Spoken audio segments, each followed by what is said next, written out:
Welcome to the Wine Cage. I'm Dylan. I'm Amanda.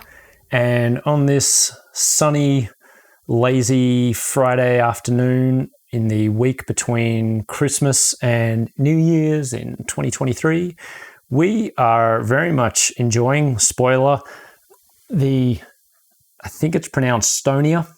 It could be Stonier. What do you think? It could even be Stonier. Yes, well, one of those, Stonier, Pinot Noir 2022 from the Mornington Peninsula. And we didn't buy this. It was generously gifted to us from our neighbours when we held a bit of a Christmas lunch a couple of weeks ago. And yeah, we're very much enjoying it. Like I said, a bit of a spoiler. But before we get to taste and all of that, as usual, we like to comment on the label. And I'll let you do most of that, but I guess just before you go, looking at it initially, I sort of don't think a whole lot about the label. The font up here is kind of nice, but basically it looks a little Fawlty Towers to me.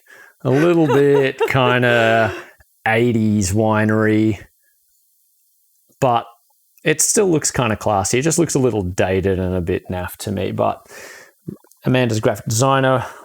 I need to stop saying that on every single video. Did you know I'm a graphic designer? What do you think of the label? I mostly agree with you. I think it's doing what it is intended to do. When it comes to things like graphic design, usually what the designer has in mind is not necessarily just to create something that looks great. They also are trying to create something that appeals to the market that they're chasing. So in this case, being a wine at a higher price bracket than what we normally drink, they're probably trying to get a slightly more middle-aged, slightly more well-to-do crowd, and so they've gone with a design that probably looks graphically like what people who grew up watching Fawlty Towers would recognise. Hello. We have guest wine expert Wolfie here. I don't think it's beautiful. I think it's very minimal. It's tasteful, but it's boring. That's the thing. I would say it's just kind of boring. It's not a label. I like wine labels that you get some sort of aesthetic enjoyment out of while you're drinking the wine when you look at the label. I don't really get that from this. It sort of just looks like a very safe, plain design. Like you said, possibly aimed at an older crowd. Yeah, safe is the best way to describe this. It's not making any mistakes graphic design-wise, but it's not bringing anything new to the table. At first, when you said in a price bracket that we don't normally drink in, I got a little offended. I thought, well, we can...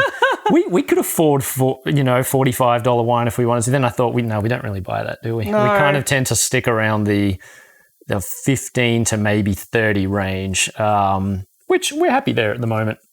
We drink enough of it that we kind of need to do that. Yeah, there are more hits and misses than misses in that price bracket, I reckon. But yeah. All right. Well, that's the visual side of it done. So let's have a look at the colour.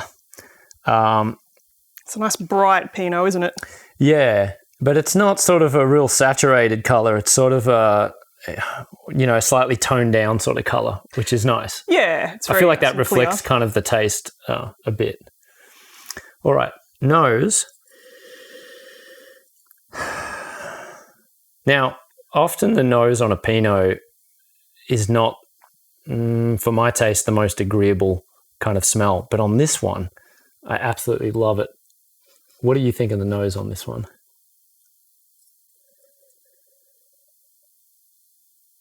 Yeah, I don't really have any words to sort of describe it.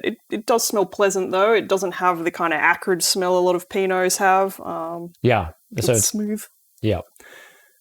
So here's what I think of the nose. I think that what this reminds me of when I smell it is a cool, refreshing swimming pool. surrounded by flowers. So it's got a bit of a floral smell, and it does have this just cool, deep water, refreshing smell to it as well, which is really nice and kind of unique. It's not a smell that I ever really come across before with a red wine. So nose is great. Let's see how this tastes.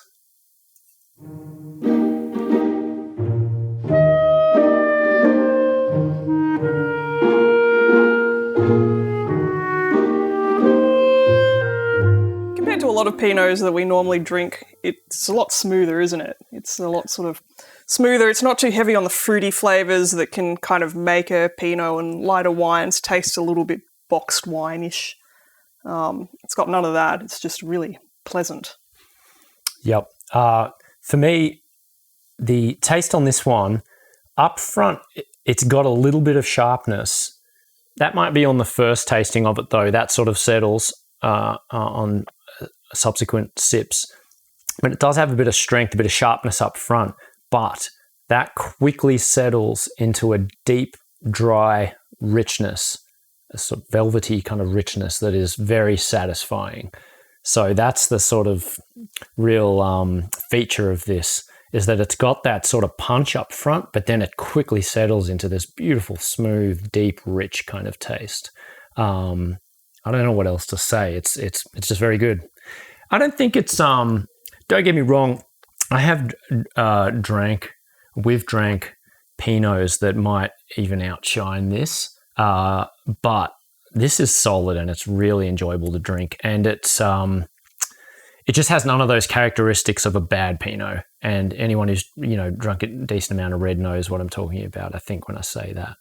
So yeah, it's just lovely, and it's good with food. I think it was good with food last night. So how would you rate this out of 10? I'd give it a solid 8.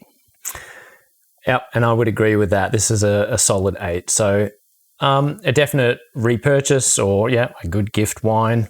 For me, the things bringing it down, like the thing that would make me maybe hesitate to purchase it, would be a bit of that upfront sharpness, and the label, I feel like, is a letdown for a $45 wine. Now, we didn't buy this, I had to look up the price. So it could be different depending on where you buy it from, and there might be specials.